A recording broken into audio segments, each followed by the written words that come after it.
Today I thought it would be fun to share a video following my 10-year-old. I do this every once in a while. I think the last day in the life video that I did was my 15-year-old, Silas.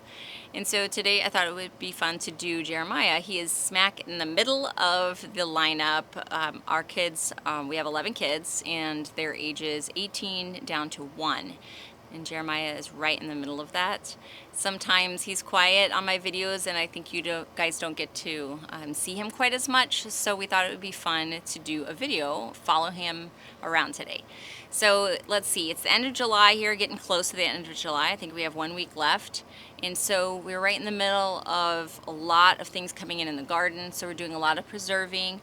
We also had been on school break for the summer, but we're at the point where we're starting to be ready to get back to it.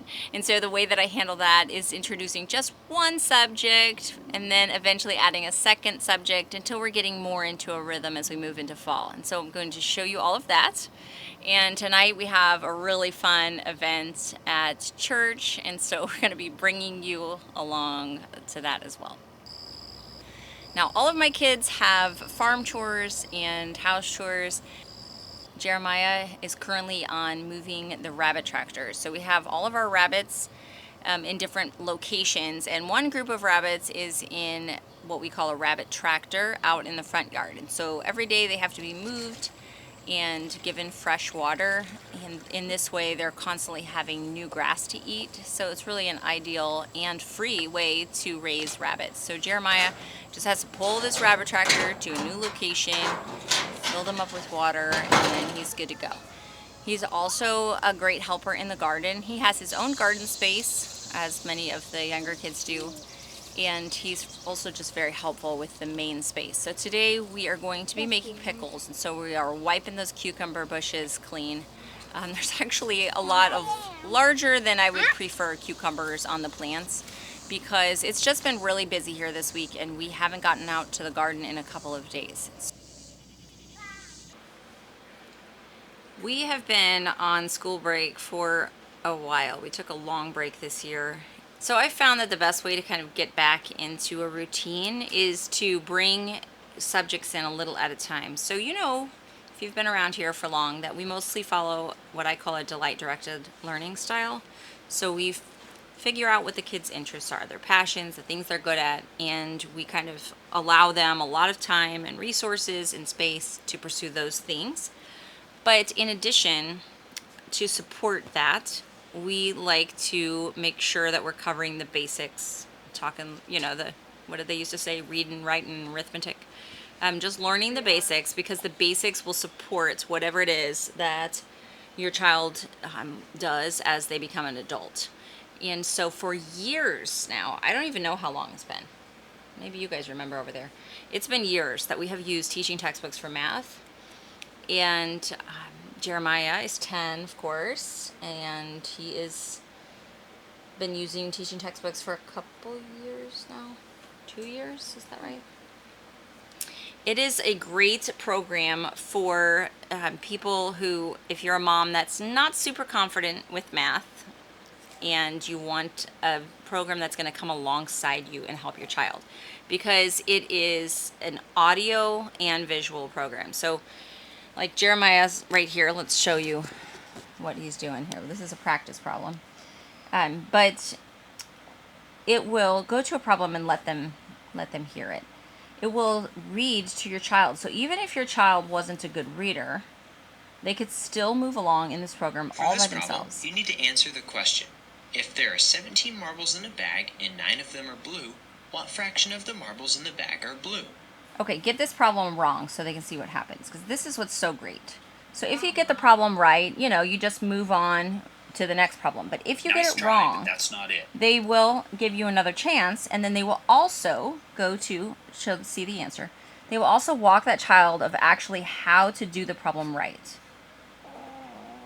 The first step in writing this as a fraction is to put the total number of marbles in the bottom of the fraction, and then we're going to put the number of marbles that were blue in the top. So here it says there are 17 marbles in the bag. So isn't that great? So you're not stuck with saying, you know, what do I do? You can pause it, thanks, and we'll make that problem right for you. We won't leave you with the wrong answer, because that's one of the things that you can do on the parent page is you can go in and delete problems or delete entire lessons if they need to do them over. So long ago, before we did teaching textbooks, we did another program that was all workbook, and it was a very renowned math curriculum. But I struggle with math personally. This is something that was hard for me. And so the kids would get going on their pages. I would get busy. And next thing you know, it has been days. I'm checking their math and discovering that this is wrong. They did something completely wrong, and neither one of us ever knew it. And we had to go back through and figure out how to do it right. It was not ideal for our situation. With teaching textbooks, they know immediately if they get something wrong, and they're also coached through on how it needs to go to be correct. Because to me, that's more important than even getting the correct answer. It's just learning how to do it correctly. And so once we started on teaching textbooks, we were sold, and we've been doing that for years. So what are some things that you like about teaching textbooks? They give you like different backgrounds. So you like the fun aspect of it, huh? Yeah. And then there's like buddies. You can put on buddies. And then if you get it right, sometimes they'll do tricks. Stuff like that. That is fun.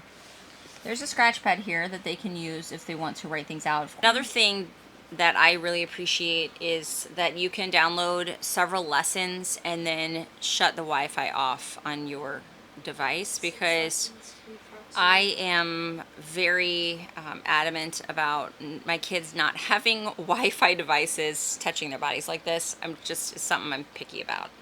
And so we download lessons, and then they turn on airplane mode so that they can then do the math and be offline at the same time. Of course, what do you have to do after a little while if you're on airplane mode? You have to turn it back on, go to the lesson, and download them. And then it will also sync what you've done, because teaching textbooks will save the record, I don't know, forever? I mean, I can go back years and see what my kids did with past courses, and all of when they did it, what percentage they got right. It's all there. If we would need to show somebody evidence of doing math, it's all there, stored in their database. So this is something that's really cool that I didn't tell you, but we were given the opportunity to give away 5 courses, so they're a year long, each one's a year long, to 5 of you for teaching textbooks. Are you understanding that? My overheated mom brain it's not coming out right. Let's try it again. 5 of you can win a year-long teaching textbooks course. That's pretty cool, huh? Yeah? So I'm going to make a little raffle copter thing probably that you click on to enter. And then after you've done that, so go down to the description box, and after you've entered, then leave a comment telling me that you've entered. And just for fun, if you use teaching textbooks already, you can still win, of course. You can still win a year. But tell us something that you like about it. And if you've never used it before, just tell us something. Why you'd want teaching textbooks, I don't know. Something fun. We actually all enjoy reading your comments here, so that would be enjoyable. You're ready to get back to work, huh? What are some other things here? Let's see. There's lectures. There's lectures that they can listen to each time they learn something new. So all of the lessons, like I said, have audio and visual, so they can hear it. The guy read it to them while they read it to themselves. I know whenever I did teaching textbooks, I did better with reading it and not listening to it. So Elsie likes reading, so she would just read her teaching textbooks rather than listen to the audio. I found it easier. That's what's great about it, is everybody can do it differently. They also have a feature where they'll give hints on problems that are new to that lesson. You can, when kids are doing them for the first time, they'll offer a little hint on how it's done. So that's especially helpful as you get into older grades. This does go all the way through pre-calculus. We've never gone that far with any of our kids, but yep, there's the hint options. But yeah, you can take this all the way through pre-calculus, which is pretty incredible.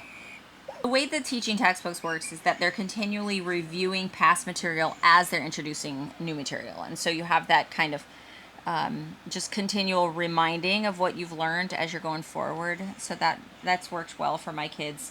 Also, of course, you know, like I said, you can delete entire lessons if you need to and have your child practice it over and over again.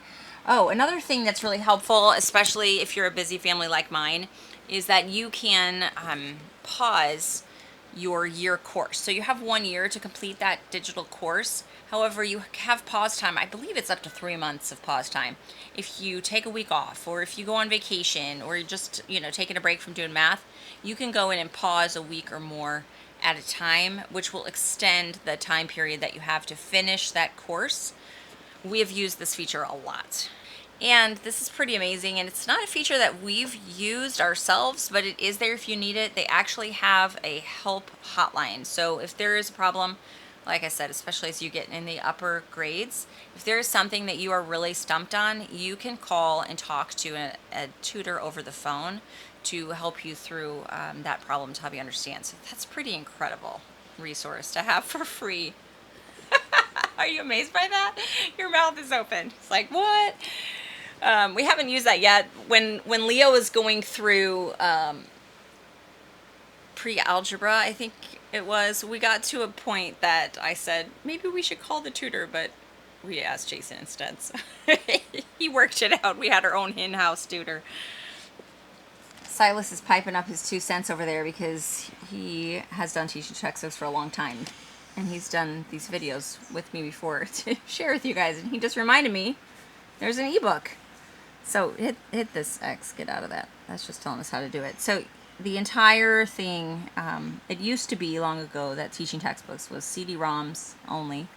And they'd give you a book with it. And so now that whole book is online, so you do have access to all of that if you want to read through it and see all the problems the way they used to be. How about that? Pretty cool. So if you are going to be needing some math curriculums this year, or you know somebody who is, tell them about it. Come and join the giveaway, because 5 of you, that's pretty exciting. Go ahead and look under the description box for the details. And you know what? I actually have a link that you can try it out for free. So even if you don't win the giveaway and you're just kind of trying to figure out if this would be a good fit for you, you can try it for free. I think it's the first 15 lessons of any level, I believe is what it is. And I'll put that link under the video as well so that you can go and check it out for yourself. We're having a really late breakfast of eggs on leftover whole grain rolls with cheese melted on top. And we're getting started on the project of the day. We are definitely right in the middle of preserving season, and today it is pickles, because we have all of these cucumbers that were in the fridge, plus over there around the corner there is another pile that we just picked. So lots of pickles going in today. So the challenge with our cucumbers is it's hard. It's so hard to pick them before they get out of control. So the really huge ones were not turning into pickles, but yeah, that one's pretty seedy. When they get too big, the hard part is they get a really high water content, and so they don't make the best crispy pickles. But just like, do your best. You do this. So this is the challenging part of these cucumbers. I'll eat it. I don't get how you do the round. Well, you just do your best, and then Lydia comes and eats the rest. No, I made a pile of. So these kids are very adept with knives. Is that the right way to say it? Adept. They're very good with knives. They have been helping butcher animals for years. They carve wood. I don't know what. They do all kinds of things. So cutting cucumbers with sharp knives is probably about the easiest thing they do, right? Yeah. Carving wood is hard because it's really hard to cut, and then all of a sudden it'll just cut, so you have to really get used to being able to control the knife. You carve wood too, right, Jeremiah? Yeah. Sometimes. Silas cut a bowl full, and now he's trying to choose an Adventures in Odyssey to listen to. Is there one that's good for everybody? That's kind of the hard part about that. Yeah. You just have to find them out of 100. Some of them are appropriate for younger ages, and some are not. Over here, I am starting to mix up the vinegar mixture that we're going to pour over the cucumbers in the jars. And I put one in. I need to fill this up with more jars. I'm heating the jars in here, which is also where we'll be water bath canning the jars.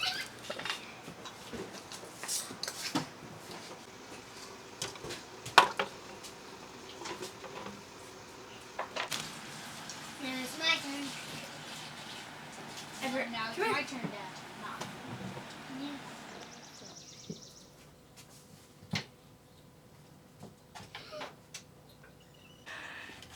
So the boys are done helping me with pickles and they disappeared into the workshop. Clearly the heat does not affect these hardcore troopers.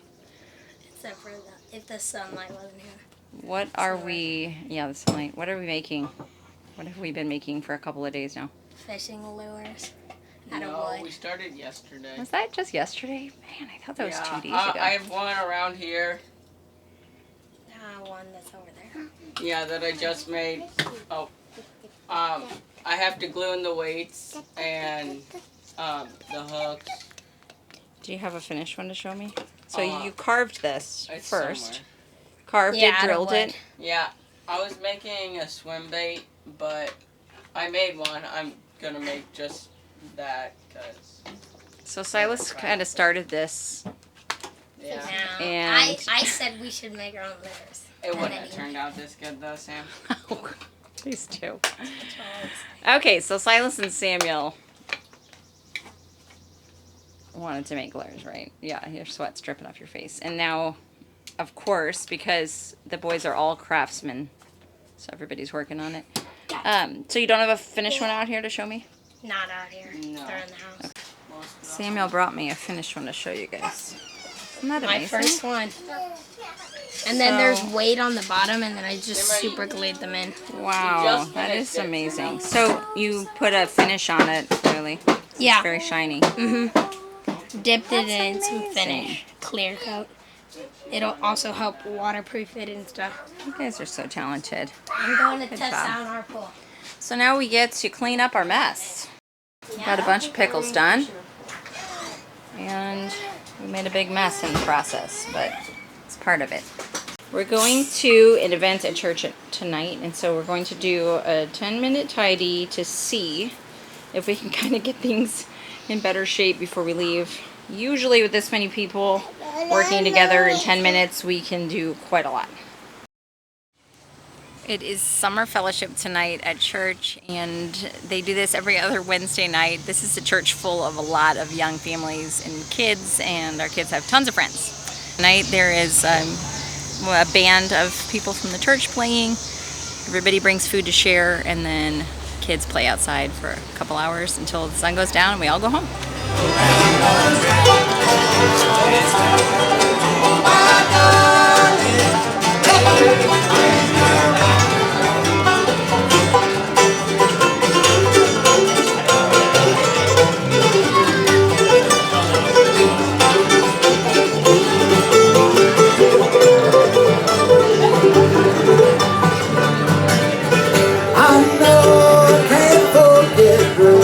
So I won't even try.